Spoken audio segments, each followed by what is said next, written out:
So in section 11.4, we're dealing with getting tangents to circles. So it's a bit of a change of direction because up till now we've been mainly getting the equations of circles. So the first one I'm going to look at is if you're going to get the tangent and you are given this circle equation and the point of contact that the tangent makes with the circle. So I'm going to do an example to make a little bit more sense, but looking at what we are thinking. So if you're getting the equation of a tangent, you have to think, what do I need? And this should be your way of thinking for all of these things. No matter what you're trying to get, think about what you need to end up with that. And for a line, you'd need a slope and a point. So if you are given a question like this, find the equation of a tangent to this circle, and you're given the equation of the circle at the point 5, 4. That means that we have a point, so point tick, but we don't have the slope. So i.e. we need to get the slope.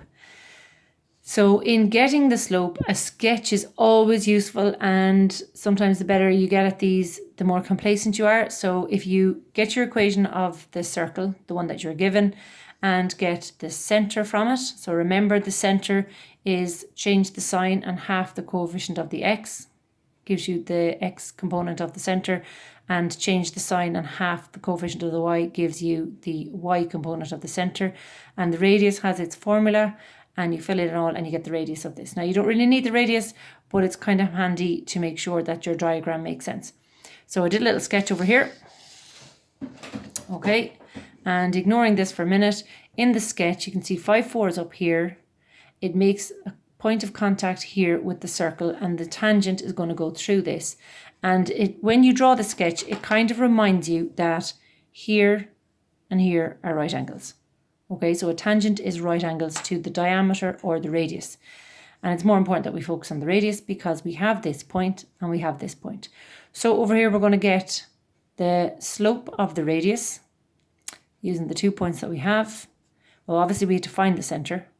So now that we have the centre and the point that we were given, we use the slope formula, or if you have your diagram drawn, you can use your rise over run, and you'll see that the slope is 3 over 2. And that matches the diagram because the radius is a line that's going up on the page, and having the sketch can help you keep you on track and know that you're going in the right direction.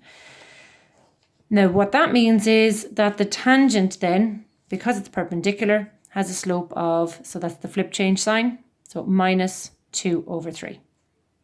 So we were given the point, so stay on track what you're doing. We didn't have the slope, but we're now after finding the slope.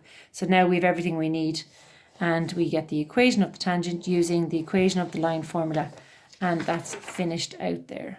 Okay, so the equation line formula, I know I'm skipping little steps, not writing the formula, but y minus y1 equals the slope times x minus x1. The 3 is coming over to the left-hand side to multiply it all out and then tidy it up. And we're leaving it with the x, the y, the constant equals 0.